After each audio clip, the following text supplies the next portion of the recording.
Hello friends, आप सभी का स्वागत है आपके अपने यूट्यूब चैनल पे। उम्मीद करता हूं आप लोग बहुत अच्छे होंगे। आज हम लोग क्लास 12 के पॉलिटिकल साइंस का जो 2022 का क्वेश्चन पेपर आया था उस पेपर को एनालाइज करेंगे। इससे हमें अनुभव मिलता है कि आने वाला पेपर कैसा हो सकता है। पिछले साल के पेपर को हम पढ़ते हैं जब प्रीवियस ईयर क्वेश्चंस पेपर को, तो इससे हमें पता चलता है कि क्वेश्चंस की डिफिकल्टीज किस लेवल तक जाती है। तो कई बच्चे सैंपल पेपर्स भी पढ़ते हैं। हमारे YouTube चैनल पे आपको सैंपल पेपर और प्रीवियस ईयर क्वेश्चंस के पेपर मिल जाएंगे। तो चलिए वीडियो को शुरू करते हैं। क्योंकि ये जो 2022 का पेपर था ये टर्म 1 टर्म 2 करके हुआ था। टर्म 1 के अंदर एमसीक्यू वाले क्वेश्चंस थे और टर्म 2 के अंदर रिटन वाला पेपर था। इसीलिए हम टर्म 2 का पेपर देखेंगे क्योंकि हमारा पेपर रिटन वाला होगा और जो एमसीक्यू के क्वेश्चन है उसकी भी सीरीज हमारे चैनल पे लगातार चल रही है। तो पिछले साल क्या हुआ था 2022 में, 2022 का जो क्वेश्चन पेपर आया था पॉलिटिकल साइंस का वो टोटल था हमारा 40 मार्क्स का, 40 मार्क्स का क्वेश्चन पेपर था जिसके अंदर टोटल क्वेश्चन थे 13। ठीक है, इसमें से जो 13 क्वेश्चन जो टोटल थे इसे खंड क, ख और ग में बांटा गया था। ठीक है, खंड क में 8 क्वेश्चन थे, 1 से लेकर 8 तक, जो सभी 2 अंक वाले क्वेश्चन थे। ठीक है, प्रत्येक का उत्तर हमें 50 शब्दों में देना था। ठीक है, जब बोल दिया जाए ना कि 50 शब्दों में ही आंसर देना है तो कोशिश क्या करें कि 50 शब्द या उससे कम भी हो जाएगा चलेगा या थोड़े से ज्यादा हो जाए तो चलेगा। इसका मतलब ये नहीं होता कि 50 शब्द के आंसर में अगर आप पूरा एक पन्ना भर के ही लिख दें। ठीक है, 50 शब्द का मतलब होता है 5 से 6 लाइन। ठीक है, आगे देखते हैं फोर्थ पॉइंट क्या कह रहा है। खंड ख में 3 अंक वाले प्रश्न थे, क्वेश्चन नंबर 9 से लेकर 11 तक, और सारे क्वेश्चन 4 नंबर के थे। ठीक है, 100 शब्दों में लिखना था। खंड ग के अंदर 2 प्रश्न थे, क्वेश्चन नंबर 12 और 13, जो 6 अंक वाले क्वेश्चन थे जिन्हें 170 शब्दों के अंदर लिखना था। ठीक है, प्रश्न पत्र पे कोई भी समग्र विकल्प नहीं है, मतलब ऑप्शन वाले आपको पेपर नहीं मिलेंगे। हालांकि कुछ प्रश्नों के आंतरिक विकल्प का चयन प्रदान किया गया था। ठीक है, तो चलिए क्वेश्चन पेपर को अब देखते हैं हम कि पिछले साल का पेपर आया कैसा था। पिछले साल के क्वेश्चन पेपर में जो पहला ही खंड क का जो पहला ही क्वेश्चन था ये न्यू एड टॉपिक से था। ठीक है, न्यू एड टॉपिक में क्वेश्चन क्या कह रहा है, क्वेश्चन नंबर फर्स्ट कह रहा है दीनदयाल उपाध्याय द्वारा प्रतिपादित एकात्मक मानववाद के सिद्धांत की व्याख्या कीजिए। ये जो आपका टॉपिक है इस साल के पेपर के लिए भी इंपॉर्टेंट है। ठीक है, ध्यान से इसको देखिएगा। दीनदयाल उपाध्याय जो हमारे एक नेता थे, इन्होंने एक सिद्धांत दिया था एकात्मक मानववाद का। कौन सा सिद्धांत दिया था बच्चों? एकात्मक मानववाद का सिद्धांत दिया था। ठीक है, एकात्मक मानववाद का सिद्धांत क्या कहता है? इस सिद्धांत के 3 बहुत ही इंपॉर्टेंट पॉइंट्स है। पहला कहता है संपूर्णता की प्रधानता, भाग की नहीं। ठीक है, मतलब सभी को वैल्यू दी जाएगी, किसी एक को नहीं। धर्म की सर्वोच्चता रहेगी, समाज को स्वायत्तता मिलेगा। दीनदयाल उपाध्याय के द्वारा जो सिद्धांत दिया गया था प्रतिपादित, मतलब होता है किसने दिया? एकात्मक मानववाद का दर्शन उद्देश्य एक स्वदेशी सामाजिक आर्थिक मॉडल प्रस्तुत करना था जिसमें मानव विकास के केंद्र में होगा, मतलब विकास के केंद्र में सेंटर पॉइंट पे कौन होगा? मानव। ठीक है, एकात्मक मानववाद का उद्देश्य व्यक्ति और समाज की जरूरतों को संतुलित करते हुए प्रत्येक मनुष्य के लिए विशिष्ट जीवन सुनिश्चित करना है। एकात्मक मानववाद प्राकृतिक संसाधनों के सतत उपयोग का समर्थन करता है ताकि उन संसाधनों की पूर्ति की जा सके। यह सिर्फ ना राजनीतिक बल्कि आर्थिक व सामाजिक लोकतंत्र और स्वतंत्रता को क्या देता है बच्चों? बढ़ावा देता है। तो उम्मीद करता हूं आपको ये क्वेश्चन पहला अच्छे से समझ आया होगा। बच्चों देखो, और YouTube चैनल की तरह नहीं कि अपने व्यूज कमाने के लिए हम लोग बस बच्चों के साथ सैंपल पेपर सेट 1 सेट 2 करके हम एक्सप्लेन कर रहे हैं बच्चों। ठीक है बच्चों, आपके लिए हम मेहनत कर रहे हैं। तो देखिए, इन क्वेश्चन में अगर आपको कोई डाउट लगता है ना, हमारा छोटा सा चैनल है, हमारे बड़े बड़े यूट्यूबरों की तरह हमारा बहुत बड़ा चैनल नहीं है, बहुत बड़ी कंपनी नहीं है हमारी, छोटा सा चैनल है। आप लोगों के प्यार और सपोर्ट के कारण ही हम काम करने की प्रेरणा मिलती है। ठीक है बच्चों, तो हम अपनी कोशिश करते हैं अच्छे से अच्छे तरीके से आपको समझा दे, पर गलती तो इंसान से होती है। ठीक है, कोई भी गलती रहती है तो आप कमेंट बॉक्स में कमेंट करके जरूर बताएं। ठीक है, क्वेश्चन नंबर सेकंड देखिए क्या कहता है, ब्रिक्स का विस्तारित रूप लिखें। ये भी देखिए न्यू एड टॉपिक है। ठीक है, ये पहले ब्रिक्स वगैरह के बारे में नहीं पढ़ते थे। 2019 से पहले कोई बच्चा, बीच में तो लॉकडाउन लग गया था, इससे पहले हमारी किताब में आपको एनसीईआरटी बुक में कहीं नहीं मिलेगा ब्रिक्स का जिक्र। ब्रिक्स का विस्तारित रूप लिखिए तथा महत्व लिखिए। तो बच्चों ब्रिक्स क्या होता है? ब्रिक्स एक क्षेत्रीय संगठन है। ब्रिक्स के अंदर 5 देश, बी से ब्राजील, आर से रसिया, आई से इंडिया, सी से चाइना और फिर उसके बाद आता है हमारा दक्षिण अफ्रीका। ठीक है बच्चों, क्लियर हो गई होगी आपको बातें। अच्छा, ब्रिक्स का महत्व, ब्रिक्स कितने देशों का क्षेत्रीय संगठन है? 5 देशों का, ठीक है। ब्राजील, रूस, भारत, चीन और दक्षिण अफ्रीका।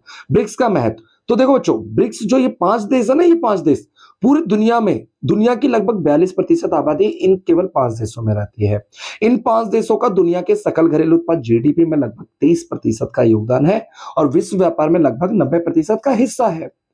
वैश्विक विकास, वैश्विक विकास, व्यापार, निवेश में ब्रिक्स देशों का बड़ा योगदान है, जो इसे वैश्विक व्यवस्था का एक महत्वपूर्ण स्तंभ बनाता है। विश्व अर्थव्यवस्था में ब्रिक्स के बढ़ते योगदान ने नई पहल के लिए कई अवसरों का निर्माण किया है, जो टिकाऊ और समावेशी विकास में मददगार साबित हो सकता है। ठीक है बच्चों, तो ब्रिक्स का फुल फॉर्म हमने जान लिया क्या है और ब्रिक्स का महत्व जान लिया। ये आपका इस बार भी पेपर के लिए इंपॉर्टेंट है, ठीक है, क्योंकि ये न्यू एड टॉपिक है। ठीक है, क्वेश्चन नंबर 3 देखिए क्या कह रहा है। भारत में 1969 में हुए राष्ट्रपति के चुनाव को ऐतिहासिक क्यों माना जाता है?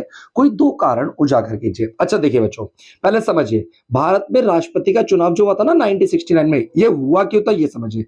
1969 में क्या होता है, हमारे देश के जो राष्ट्रपति थे, नाम था बच्चों उनका, क्या नाम था? डॉक्टर जाकिर हुसैन। डॉक्टर जाकिर हुसैन की आकस्मिक मृत्यु हो जाती है, उसके बाद अगला राष्ट्रपति के लिए चुनाव होता है। तो कांग्रेस के जो सिंडिकेट के नेता थे ना, सिंडिकेट, अब आपके मन में क्वेश्चन आएगा सिंडिकेट क्या होता है? तो सिंडिकेट कांग्रेस के अंदर बड़े बड़े नेताओं का समूह था। सिंडिकेट ने क्या करा, एन संजीव रेड्डी को अपना उम्मीदवार घोषित कर दिया। एन संजीव रेड्डी का पूरा नाम होता है नीलम संजीव रेड्डी। और इंदिरा गांधी ये उस समय लोकसभा के स्पीकर थे। इंदिरा गांधी की इनसे बनती नहीं थी एन संजीव रेड्डी से, तो इंदिरा गांधी ने उस समय के जो उपराष्ट्रपति थे वीवी गिरी, उनको क्या कर दिया, अप्रत्यक्ष रूप से इनको सपोर्ट कर दिया। अब होता ही है कि वीवी गिरी तो चुनाव जीत जाते हैं, बट इसके बाद कांग्रेस पार्टी क्या हो जाती है, 2 हिस्सों में टूट जाती है। ठीक है, तो इसी के बारे में क्वेश्चन पूछा हुआ है हमारा क्वेश्चन नंबर 3। भारत में 1969 में हुए राष्ट्रपति के चुनाव को ऐतिहासिक क्यों माना जाता है? कोई 2 कारण उजागर कीजिए। तो भारत में 1969 में हुए राष्ट्रपति के चुनाव को ऐतिहासिक माना जाता है, इसके 2 कारण है। पहला, उस समय के जो प्रधानमंत्री थी इंदिरा गांधी ने अपनी ही पार्टी के उम्मीदवार नीलम संजीव रेड्डी, एन संजीव रेड्डी को समर्थन ना देकर के स्वतंत्र उम्मीदवार के तौर पे जो चुनाव लड़ रहे थे वीवी गिरी को समर्थन दे दिया था और वीवी गिरी बाद में चुनाव जीत भी गए थे। सेकंड, इन चुनावों के बाद कांग्रेस पार्टी 2 भागों में बंट गई, कांग्रेस आर, जिसे रीऑर्गेनाइजेशन कहते हैं, कांग्रेस ओ ऑर्गेनाइजेशन। इन चुनावों के पश्चात बाद में राजनीतिक व्यक्तिवाद का आगमन हुआ, मतलब राजनीति में एक व्यक्ति को बढ़ावा, वो कहलाता है राजनीतिक व्यक्तिवाद। ठीक है, जब जैसे कि अभी हमारे देश के वर्तमान प्रधानमंत्री है श्री नरेंद्र मोदी जी, कहा इन पे आरोप लगते हैं कि इन्हीं के नाम पे हर चुनाव लड़ा जाता है, तो इसी को कहते हैं हम राजनीतिक व्यक्तिवाद। ठीक है, तो जो लोकतंत्र संस्थाओं और परंपराओं पर खरोच के निशान छोड़ जाता है। ठीक है, आगे देखते हैं क्वेश्चन नंबर 4 क्या कह रहा है। क्वेश्चन नंबर 4 कहता है दक्षिण एशिया भू राजनीतिक धरातल पर तो एक क्षेत्र है। देखिए दक्षिण एशिया में कौन कौन से देश आते हैं आपको पता होगा। सेंटर में हमारा इंडिया आता है दक्षिण एशिया के अंदर, फिर हमारा नेपाल आता है।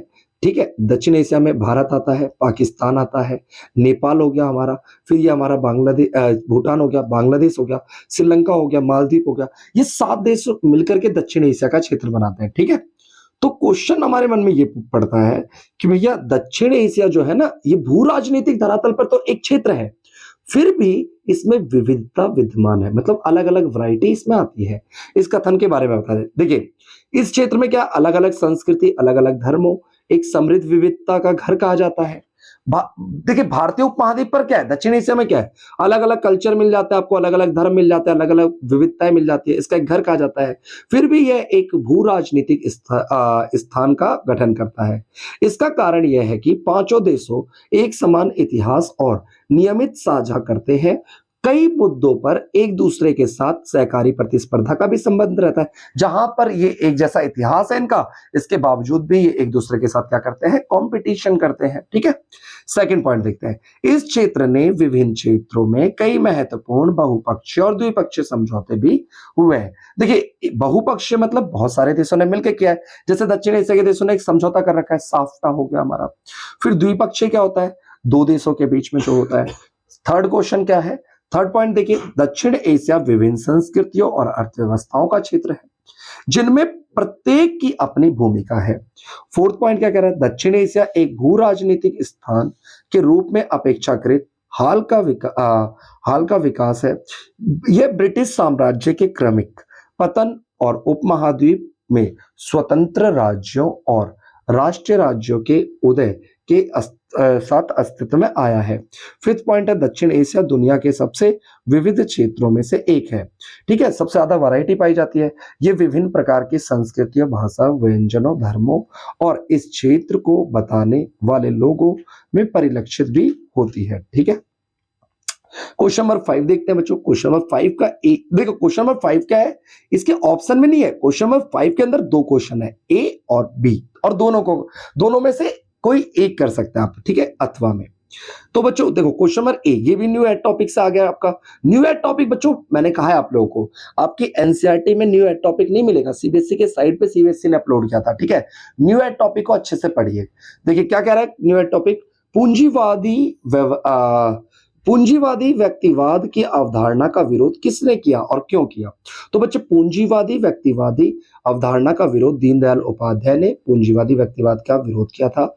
इनके अनुसार पूंजीवाद और समाजवाद विचारधारा केवल मानव और मन की जरूरतों पर ही विचार करती है। उनके अनुसार भौतिकतावादी उद्देश्यों पर आधारित है, जबकि आध्यात्मिक विकास को मनुष्य के समग्र विकास के समान रूप से महत्वपूर्ण माना जाता है, जो पूंजीवाद और समाजवाद दोनों से गायब है। फोर्थ पॉइंट कहता है, उन्होंने कहा धर्म, काम, अर्थ, मोक्ष ये चार महत्वपूर्ण है। यदि इनके बीच संतुलित है तो सामाजिक संतुलन रहेगा। ठीक है बच्चों, आगे देखिए क्वेश्चन नंबर बी क्या कह रहा है पांचवे का, राम मनोहर लोहिया द्वारा प्रतिपादित अथवा चौबुर्ज राजनीति की अवधारणा की व्याख्या कीजिए। राम मनोहर लोहिया भारतीय राजनीति में एक अहम समाजवादी प्रतिपादक रहे। इन्होंने भारत के अंदर समाजवाद की विचारधारा को बढ़ावा दिया है।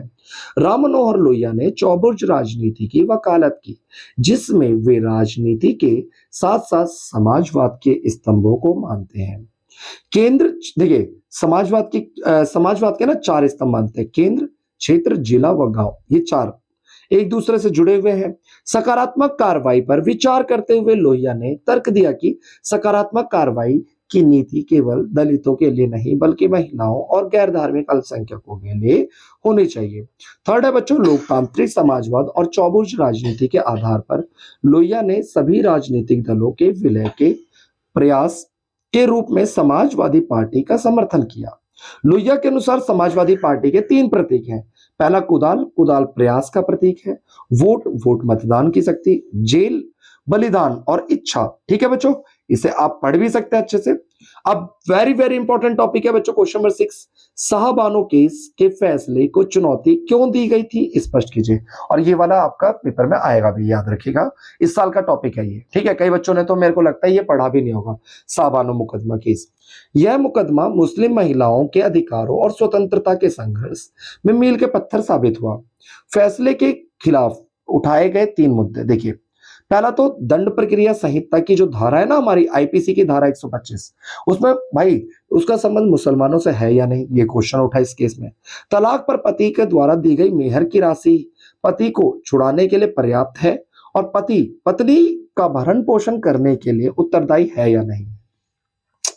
थर्ड क्या क्वेश्चन उठा इस केस में, समान नागरिक संहिता सभी धर्मों पर लागू होगा या नहीं होगा।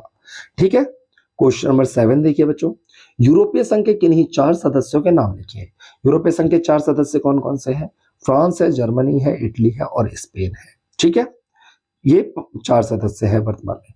क्वेश्चन नंबर 8, 1975 में आपातकाल के दौरान सरकार द्वारा की गई किन्हीं 2 जातियों को उजागर कीजिए। 1975 में आपातकाल के दौरान सरकार के द्वारा जो जातियां की गई थी वो 2 जातियों को उजागर करना है। ठीक है, पहला तो है सरकार के निवारक निरोध के तहत बड़े पैमाने पर गिरफ्तारियां की गई। 1,10,000 लोगों को आपातकाल के दौरान गिरफ्तार किया गया था। सेकंड क्या कह रहा है, गिरफ्तार राजनीतिक व्यक्ति बंदी प्रत्यक्षीकरण याचिका के तहत गिरफ्तारी को चुनौती भी नहीं दे सकते थे। थर्ड, कई याचिका दायर करने के बावजूद सरकार ने दावा किया कि व्यक्तियों को गिरफ्तार करने के आधार पर सूचित करना आवश्यक नहीं है। ठीक है, आगे क्वेश्चन देखिए, क्वेश्चन नंबर 9 है बच्चों, क्वेश्चन नंबर 9 भी एक इंपॉर्टेंट क्वेश्चन है, भारत व नेपाल के संबंधों की व्याख्या कीजिए। तो देखो बच्चों, भारत और नेपाल के संबंध सदैव ही अच्छे रहे हैं। भारत और नेपाल शांति और मित्रता संधि एवं द्विपक्षीय संधि है। भारत और नेपाल के बीच एक मित्रता संधि हो रखी है और द्विपक्षीय मतलब दोनों देशों के बीच। इनका उद्देश्य दोनों देशों के बीच घनिष्ठ राजनीतिक संबंध स्थापित करना है। ठीक है, दोनों देशों के बीच अच्छी राजनीति रहे। यह संधि दोनों देशों के बीच लोगों और वस्तुओं के मुक्त आवाजाही और रक्षा एवं विदेशी मामलों के बीच घनिष्ठ संबंध तथा सहयोग का अनुमति देती है। ठीक है, सेकंड देखिए, भारत नेपाल की खुली सीमा दोनों देशों के संबंधों की विशिष्टता को बताते हैं। दोनों देशों के लोग बिना वीजा पासपोर्ट के एक दूसरे के देश में आ जा सकते हैं। थर्ड है बच्चों, भारत और नेपाल के बीच सहयोग के विभिन्न क्षेत्र हैं। इसमें देखिए कौन कौन से क्षेत्रों में दोनों के बीच सहयोग है। सांस्कृतिक धार्मिक क्षेत्रों में, सामाजिक क्षेत्रों में, आर्थिक क्षेत्रों में, रक्षा व सहयोग के क्षेत्र में। ठीक है, इसके अंदर की चीजें आप देख सकते हैं, जैसे कि सांस्कृतिक धार्मिक क्षेत्र में नेपाल और भारत दुनिया के दो प्रमुख धर्म हैं। हिंदू और बौद्ध धर्मों के विकास के आपस में सांस्कृतिक इतिहास साझा रहा है। जहां बौद्ध धर्म में देखिए आप याद कीजिए, भगवान बुद्ध का जन्म नेपाल में हुआ है, तो उन्हें ज्ञान की प्राप्ति भारत के अंदर हुई है। हिंदू धर्म में देखिए माँ सीता का जन्म कहा जाता है कि भैया नेपाल में हुआ है। सामाजिक संबंध में, आर्थिक संबंध में भारत नेपाल की बड़े पैमाने पे सहायता करते हैं व्यापारिक गतिविधियों को बढ़ाने के लिए, नेपाल की बिजली परियोजना वगैरह। रक्षा सहयोग में भारत हमेशा रक्षा डिफेंस इक्विपमेंट्स वगैरह देता है। ठीक है, क्वेश्चन नंबर 10 देखिए बच्चों, सार्क का फुल फॉर्म होता है south Asia association for regional corporation, जिसे हम हिंदी में दक्षेस कहते हैं, के सफल संचालन में बाधक किन्हीं दो बाधकों को उजागर कीजिए। मतलब सार्क, देखिए सार्क ना सही तरीके से काम नहीं कर पा रहा। सार्क में मैंने बताया, सार्क की स्थापना 1985 में हुई थी, 7 देशों ने मिलकर करी थी, जिसमें भारत हो गया हमारा, नेपाल हो गया, भूटान हो गया, बांग्लादेश हो गया, श्रीलंका हो गया, मालदीव हो गया और पाकिस्तान। 2007 में ना अफगानिस्तान भी इसमें जुड़ गया था। ठीक है, तो सार्क ना सही से काम नहीं कर रहा। तो दो कमियां बतानी है। पहला, पाकिस्तान आतंकवादियों की सीमा पार से भारत में आना जाना, पंजाब और कश्मीर से अलग क्षेत्रीय सहयोग मार्ग, इस कारण देखिए मतलब आतंकवाद में उस तरह की पाकिस्तान हमें मदद नहीं करता, तो जिससे परेशान है लोग। ठीक है, तनाव है, आपस में मुठभेड़ रहती है दोनों देशों के बीच। सेकंड है, सार्क के एजेंडे के जिन मुद्दों पर आम सहमति थी, न केवल उनकी प्रगति बहुत धीमी रही बल्कि असंतोषजनक भी रही है। तालमेल की कमी देखने को मिली है। अच्छा बच्चों, ये आप मैप अच्छे से देख लीजिए। ठीक है, मैप में आपने देख लिया होगा, कुछ राज्य दिख रहे हैं, जैसे ए पे बिहार दिख रहा है, सी पे पंजाब दिख रहा है, डी पे कर्नाटक दिख रहा है, बी पे हमारा तमिलनाडु दिख रहा है। तो बच्चों देखो, इसका पहला क्वेश्चन क्या कह रहा है, वह राज्य जिसमें नेहरू मंत्रिमंडल की पहली स्वास्थ्य मंत्री राजकुमारी अमृत कौर नाम ही पंजाबी वाला है, तो ये पंजाब से थी, ऑप्शन सी। ठीक है बच्चों, ये याद रखिएगा। जैसे मैंने आपको बता रखा है, भारत के पहले प्रधानमंत्री पंडित जवाहरलाल नेहरू थे, भारत के पहले विदेश मंत्री पंडित जवाहरलाल नेहरू थे, भारत के पहले रक्षा मंत्री कह रहा हूँ, पहले उप प्रधानमंत्री और गृह मंत्री हमारे सरदार वल्लभ भाई पटेल थे। ठीक है, पहला क्लियर हो गया। वह राज्य जिसमें नेहरू मंत्रिमंडल के स्वास्थ्य मंत्री राजकुमारी अमृत कौर थी, तो वो पंजाब से रिलेटेड है। ठीक है बच्चों, सी हो गया हमारा। आगे देखिए, वह राज्य, सेकंड कह रहा है, वह राज्य जिसमें कांग्रेस के पूर्व अध्यक्ष एन निजलिंगप्पा का संबंध था, तो एन निजलिंगप्पा का जो संबंध था वो बच्चों था कर्नाटक से। ठीक है, इसका हो जाएगा हमारा कर्नाटक। ठीक है बच्चों, कर्नाटक। वह राज्य जहां कर्पूरी ठाकुर मुख्यमंत्री थे, तो कर्पूरी ठाकुर मुख्यमंत्री कहां से थे, बिहार से थे। ठीक है, बिहार भी इसके ऑप्शन में था। ठीक है बच्चों, बिहार से थे।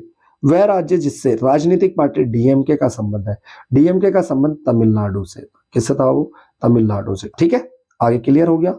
आगे देखिए, क्वेश्चन नंबर 12। क्वेश्चन नंबर 12 देखिए बच्चों, क्वेश्चन नंबर 12 में वैश्वीकरण का संबंध विश्वव्यापी पारस्परिक जुड़ाव से है। इस कथन नहीं, देखिए वैश्वीकरण का मतलब क्या होता है, विश्व का आपस में जुड़ना, आपसी जुड़ाव से है। तो इसके बारे में देखिए, वैश्वीकरण दुनिया भर के लोग, कंपनी और सरकारों के बीच बातचीत और अंतरराष्ट्रीय एकीकरण की प्रक्रिया है। यह दुनिया के विभिन्न हिस्सों में दुनिया के विचारों, उत्पादों, पूंजी, वस्तु, लोगों का आदान प्रदान करता है। देखिए आज ना दुनिया में कहीं भी कोई मोबाइल आता है नया, बिकता हमारे इंडिया में है, तो ये क्या है, जुड़ाव आपसी है ना, वैश्वीकरण।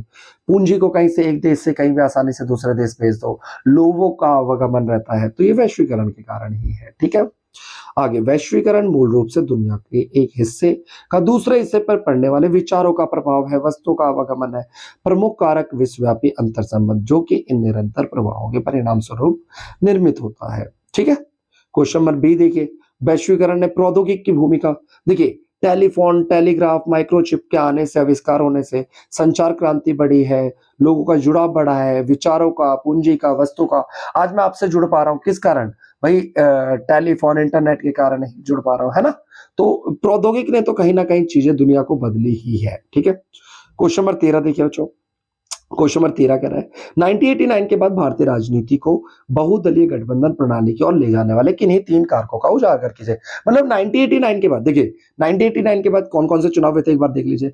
1989 में चुनाव हुआ था, 89 के बाद 1991 में हुआ था, 1991 के बाद 1996 में हुआ था, उसके बाद 1999 98 में हुआ था, 1998 में 99 में हुआ था, 2004 में हुआ था, 4 के बाद कब हुआ था? 2009 में हुआ था, 2009 के बाद 2014 में हुआ था, 2014 के बाद 2019 में हुआ था, है ना? ये सारे चुनाव हुए थे। क्लियर हो गया? तो देखिए 1989 के बाद जो बहुदलीय गठबंधन प्रणाली रहा, उसके कारण क्या थे? तो क्षेत्रीय दलों का उभार होना, केंद्रीय दलों का गिराव होना, समायोजन की भावना, मिल करके चलेंगे, है ना? समान विचारधारा वाली पार्टी एक साथ आने लग गई, गठबंधन का युग शुरू हो गया। इसके अथवा में क्वेश्चन आया था 1991 के बाद भारतीय जनता पार्टी एक शक्तिशाली राजनीतिक दल के रूप में उभरने लगी। क्या कारण क्या थे? तो पार्टी एक सशक्त नेतृत्व था, लीडरशिप अच्छी थी इसकी, संगठनात्मक कौशल था, एक पूरा ढांचा तैयार किया संगठन, प्रभावी जमीनी कार्य। ठीक है। तो बच्चों यहीं पे वीडियो समाप्त होती है। वीडियो कैसी लगी आपको? और 2022 की वीडियो ना केवल आपको 2008 से लेकर के 2022 तक की सभी हमारे चैनल पे आपको वीडियोस मिल जाएंगे प्रीवियस ईयर क्वेश्चन पेपर की, PYQS previous year question paper की। तो बच्चों मिलते हैं अगली वीडियो में, तब तक के लिए जय हिंद जय भारत। आपके छोटे भाई का चैनल है, इसको प्लीज सब्सक्राइब करें, लाइक करें वीडियो को, और कोई कमी लगती है तो आप कमेंट बॉक्स में कमेंट करके बताएं। Thank you for watching.